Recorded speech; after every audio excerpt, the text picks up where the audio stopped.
Pessoal, boa tarde. Eu falo boa tarde que eu estou gravando essa aula, né? E a questão é a seguinte, gente. Vamos direto ao ponto aqui, né?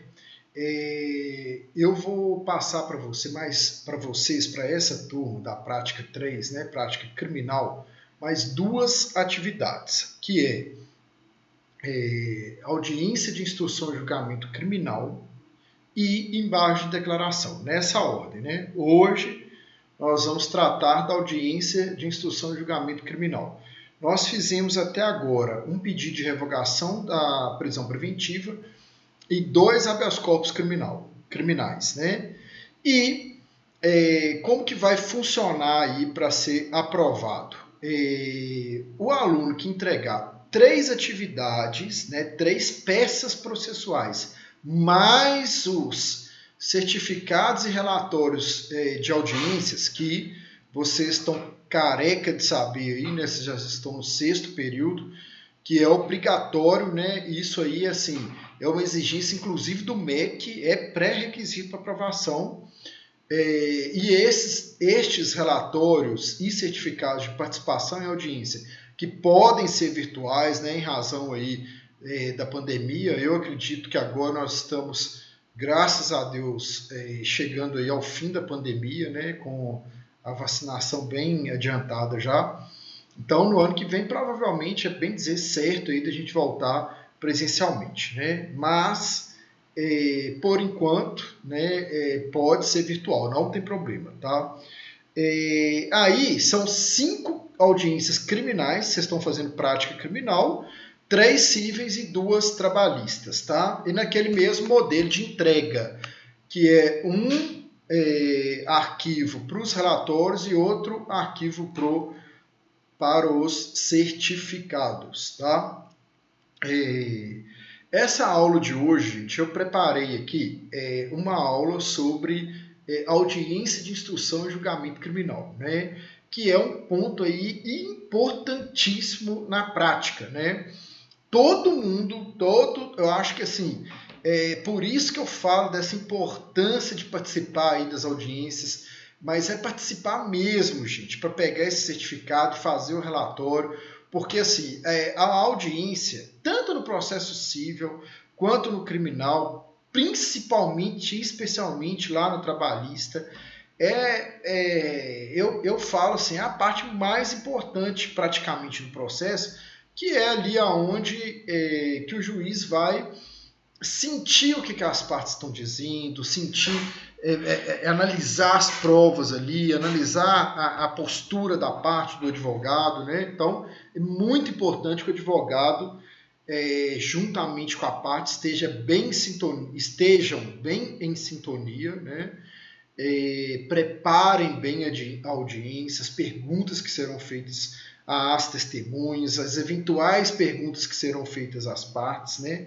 No processo criminal é muito importante, tem que ler tudo que já aconteceu anteriormente, né? O boletim de ocorrência, o auto de prisão em flagrante, para na hora que for conversar ali com o acusado, com o cliente, e também for bolar ali as perguntas e tal,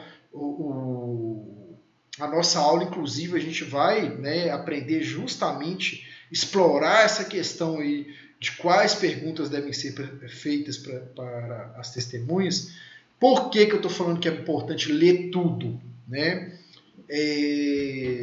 Para não ter contradição, gente. Quanto menos contradição tiver entre o depoimento, né, entre ali aquilo que foi apurado no decurso do inquérito policial e em juízo, quanto menores forem as contradições entre esse lapso aí, né, entre investigação criminal, inquérito policial ali e a oitiva ali das partes em juízo, melhor será, né? Tá bom?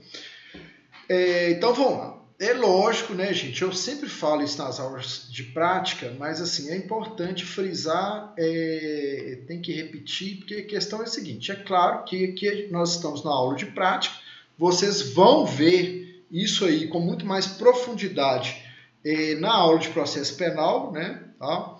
Mas aqui eu fiz um apanhado, tá, gente? Claro, dos principais pontos aqui da AIJ Criminal, tá? Inclusive eu até coloco isso aqui na pequena apostila, tá disponibilizada lá no AVA, tá? Foi disponibilizado para vocês lá. Na parte materiais, tá tudo lá no AVA lá. Todas as nossas atividades eu postei lá no AVA o padrão de resposta, tá, gente? Por favor, eu não fiz as correções das peças, mas eu disponibilizei o padrão de resposta. Então, obviamente, pelo padrão de resposta, é perfeitamente possível que o aluno faça a sua própria correção. Porque você vai pegar a sua peça que você entregou, né, para o professor e vai comparar com a peça que o professor fez. Ah, mas eu coloquei uma coisa aqui na minha peça que não tem na peça do professor, que eu acho que é muito importante. Acontece. Às vezes eu não visualizei, o aluno visualizou uma questão ali que é importante, né? Se quiser compartilhar com a gente aí no WhatsApp, nos nossos canais aí pelo e-mail, tranquilo, tá? Aí eu vou comentar e tal, vou falar se é plausível, se não é, tá? Questão aberta tem muito disso, tá, gente? Ainda mais em direito, porque no direito é muito amplo, né, o raciocínio, a interpretação aí, tá? Então vamos lá. De início, cumpre esclarecer que, via de regra, as audiências possuem o mesmo rito ou ritos muito parecidos, né? Uma grande diferença entre elas é possível de se verificar entre a audiência comum ordinária e a audiência do rito especial da lei de tóxico, né? Então, a audiência do rito comum, gente, ela é tratada no CPP, Código de Processo Penal. A da lei de tóxico é tratada lá na lei 11.343, né, salvo engano, que é a lei de tóxico de 2006, né, lá que tem como que é o rito da audiência do tráfico. No Código de Processo Penal fala para os crimes comuns. Então, o artigo 400 do Código de Processo Penal, que é o rito comum, o que ele fala aí, ó?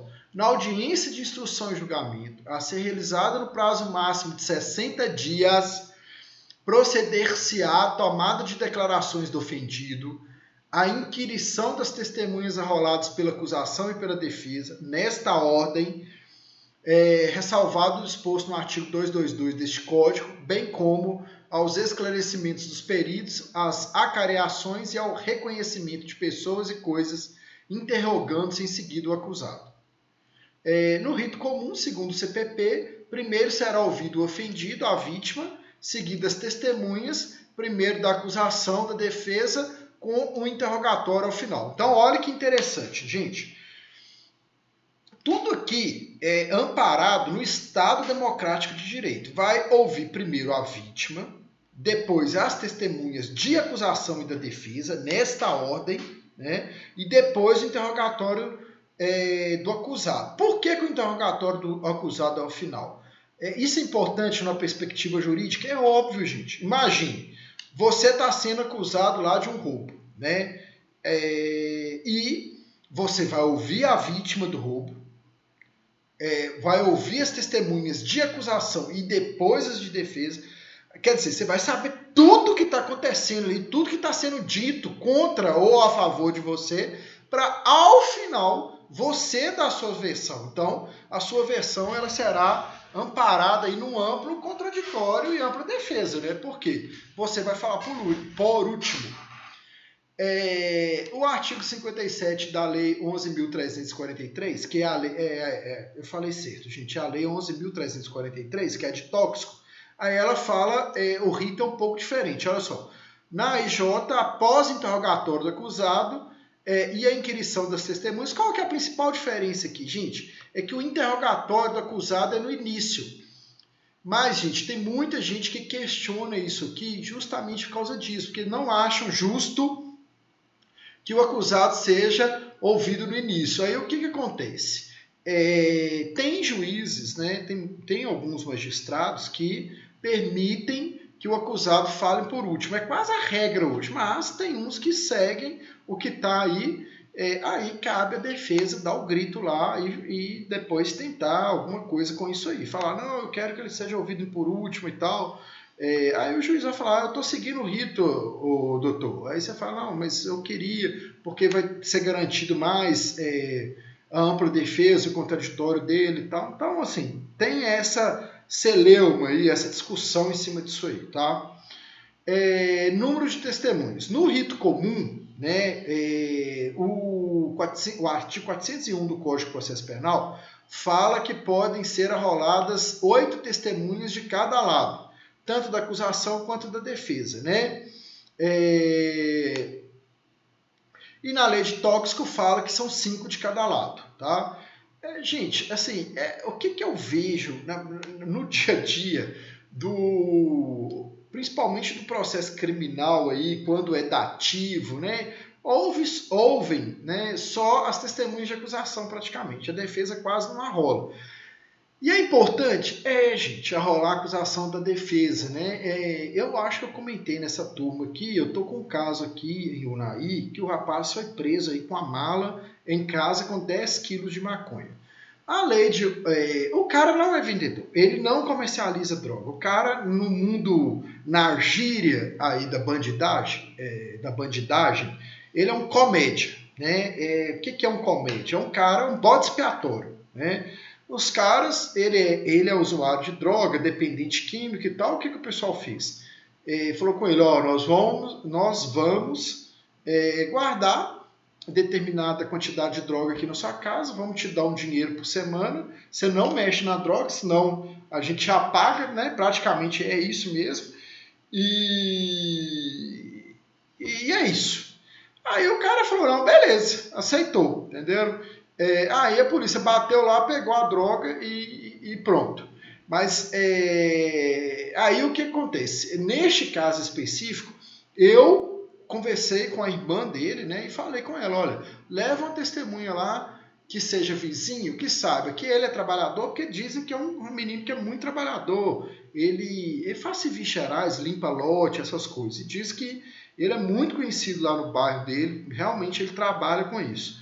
E outra coisa que também é para demonstrar que ele é usuário de droga. Igual eu falei com ele, condenado, você vai ser? Lógico que vai. Né? Por quê? O tipo penal, né? Ou seja, a lei, ela fala lá quais que são as ações, né? Que implicam no tráfico de drogas. E entre essas ações está lá, guardar. Aí tá, guardar, transportar, tem um monte lá, né? O núcleo é bem amplo.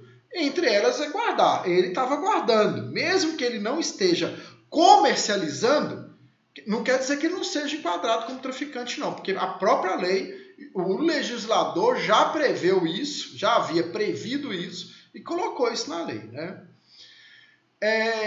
Após a produção de prova em audiência. Após a produção das provas em audiência, as partes poderão requerer a realização de diligências cuja necessidade surgiram de fatos apurados na própria instrução processual. Então, por exemplo, o policial fala assim, era um negócio que não estava no processo. Aí o advogado de defesa fala assim, foi apreendida alguma balança de precisão lá no momento da abordagem?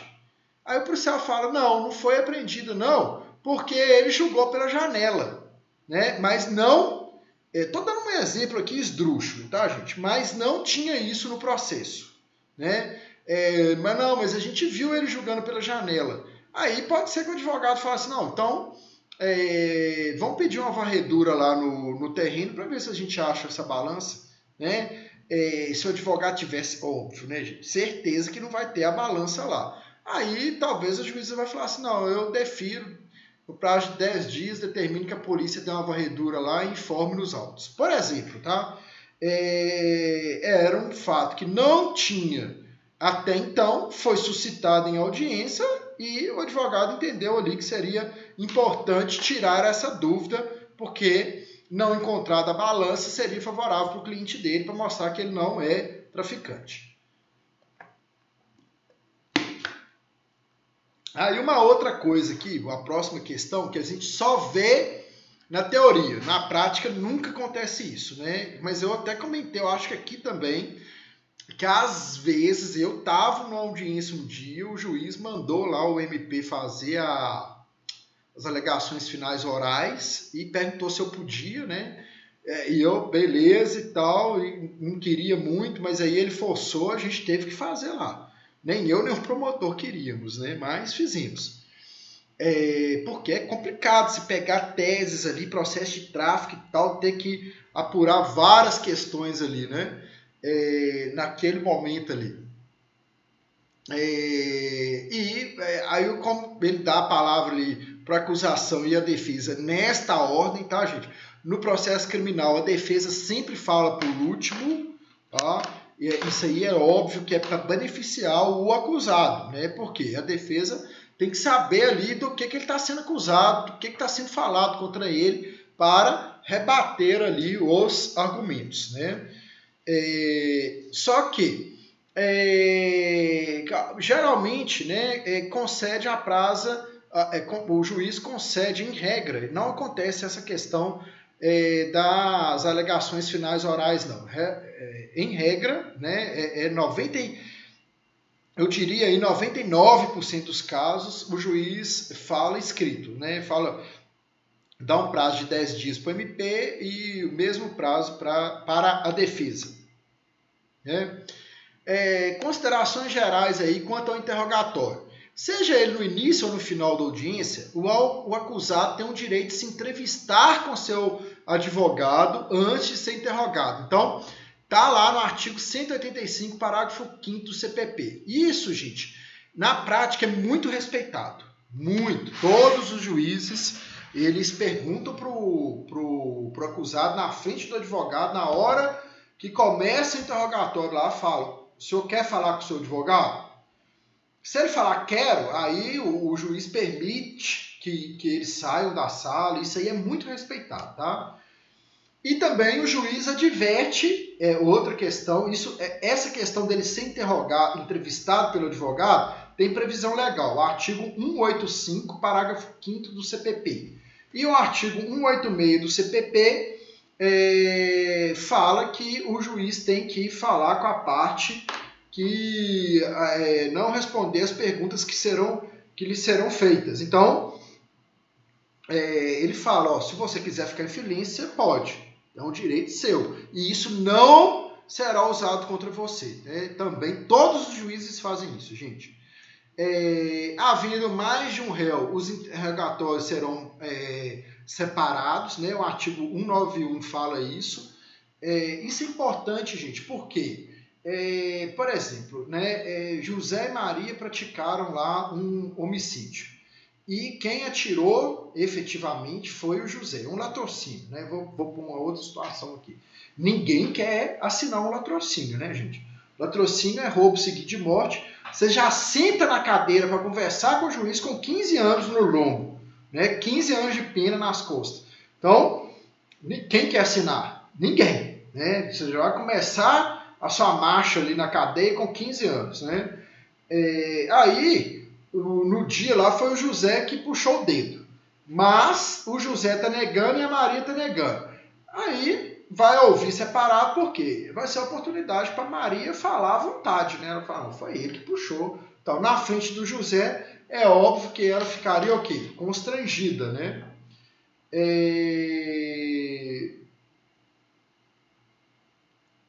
Aí, ó, eu até coloco aí nessa apostila, ó, ressalto que tudo isso que eu disse, se aplica mais na teoria do que na prática, gente. Na prática tem algumas questões aí. Aí eu faço algumas observações aqui, gente, em relação à prática da audiência, tá, gente? Leiam essa apostila. É pequena, são 3 laudas aí. Tem que estar emocionalmente preparado para o ato. O advogado criminalista, gente, tem que estar emocionalmente preparado demais, né? Eu, há pouco tempo, estava vendo a audiência de um advogado de Belo Horizonte e o policial fardado, né? E o policial faltou com respeito com o advogado lá, o advogado saiu nele, né? E falou com ele, ó, o senhor tá aqui como testemunho, aqui o senhor não é autoridade não, me respeita e tal, e responde só o que eu estiver perguntando. E o advogado, e o juiz interviu em favor do advogado, falou, realmente, o senhor tá se exaltando aí, responde o que ele te perguntar, meu amigo, tal. Então, assim, tem que ter esse emocional preparado aí, porque é uma audiência pesada, né, gente? Então, né, o promotor tá ali doido para condenar, né? E assim, a PM vai ser ouvida, a PM tá ali. Se o cara tiver a ficha suja mesmo, a PM tá ali para literalmente, né, ferrar o cara. Eu não falo, é porque assim, não é o termo correto, é lógico, a PM quer que cumpra a lei, né?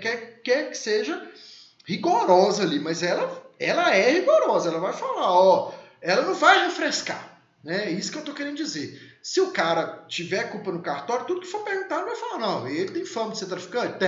Tem fama mesmo. Tal. É assim que eles são, né?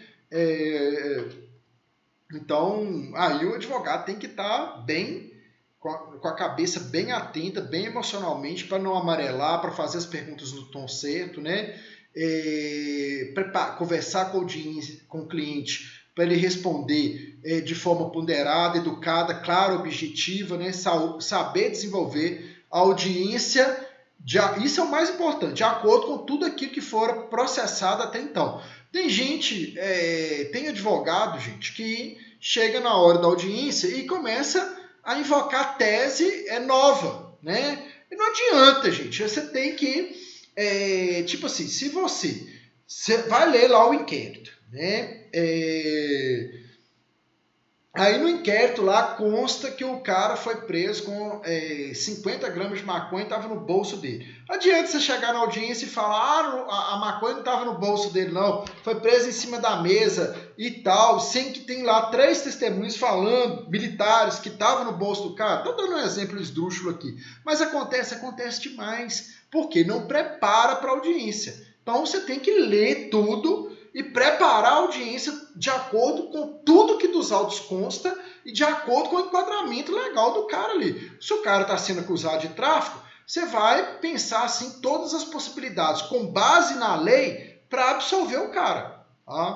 Bom, nós estamos na aula aqui de prática criminal na perspectiva do advogado, na perspectiva da defesa, e na perspectiva da defesa o objetivo é pela absolvição. Para refrescar o lado do cara. Bom, então a gente termina a aula aqui. Não vamos terminar, não. Desculpem, eu vou passar aqui o enunciado da nossa atividade que é para ser entregue na próxima aula. Olha só. Compareceu, nós estamos dando continuidade aí àquele caso que a gente viu no início da aula, né, do nosso curso, do Prática 3, né, que é aquele caso do tráfico.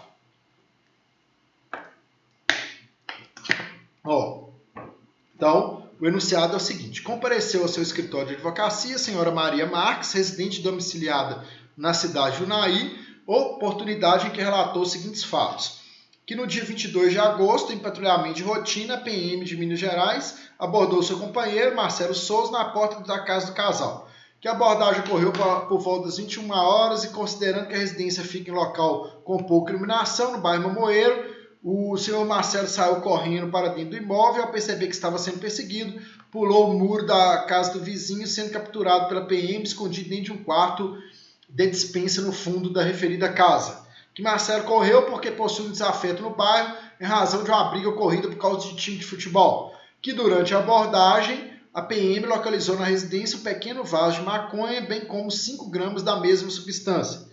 Que não foram localizados balanças de precisão, sacos plásticos, dinheiro trocado ou qualquer outro material capaz de caracterizar o tráfico de drogas. Que mesmo sendo a quantidade de droga ínfima, e mesmo não sendo encontrado nenhum material que pudesse caracterizar o tráfico de drogas, a juíza plantonista, doutora Maria Escorpião, decretou a preventiva do senhor Marcelo, tendo como fundamento a garantia da ordem pública, que seu companheiro trabalha como mecânico, oficina de automóveis, conforme carteira de trabalho. E tal. Com base nestes fatos, recebida a denúncia pelo juiz, na condição de advogado acusado, você percebeu que foram rolados como testemunhas da acusação as seguintes pessoas, entre civis e militares. Sargento Rodrigo Punho de Ferro Cardoso, PM, Cabo Joaquim da Mão Pesada, PM, Soldado Celso Faísca, PM, João Dedo Duro da Silva, cidadão civil. Os três são os mesmos que participam. Os três militares arrolados como testemunhas são os mesmos que participaram da ocorrência que culminou com a prisão do seu cliente. Já o cidadão civil, João Dedo Duro, é vizinho do acusado e conhecido desafeto deste. Então, a testemunha arrolada aí como a testemunha civil arrolada como testemunha de acusação ressalta isso aí, gente. Olha só. Ele é desafeto do acusado, né? Isto porque João Dedo Duro é evangélico e não gosta de músicas mundanas, especialmente os funks nacionais. Lá do outro, seu cliente ama funk e sempre escuta o som na maior altura. Logo, ambos já se desentenderam inúmeras vezes, sendo que, em uma oportunidade, chegaram até trocar socos, né? E, por outro lado, Sabrina, companheira do seu cliente, lhe sugeriu as seguintes testemunhas. Marcos da Silva, que é um mecânico que trabalha com o seu cliente há 3 anos, e José das Couves, vizinho do seu cliente, né? Obviamente, deve ter um bom relacionamento aí com o seu cliente. Então, gente, olha só. Diante dos fatos narrados acima, elabore 2 perguntas para cada testemunha, bem como 3 perguntas a serem realizadas a seu cliente no dia da audiência. O aluno deverá explicar o que pretende demonstrar com a respectiva pergunta. Então, vocês terão que elaborar 2 perguntas para cada testemunha de acusação e de defesa e 3 perguntas que serão feitas ao seu cliente, tá? E você deverá justificar aí o motivo pelo qual você está fazendo essa pergunta, tá bom, gente? Então, muita atenção, né, com essas perguntas. No enunciado aí, tá tudo aí como que é para ser elaborado, quando que é para ser entregue, tudo, tá bom? Qualquer dúvida, vocês me perguntem pelo WhatsApp aí, tá bom? Bom trabalho para vocês e até mais.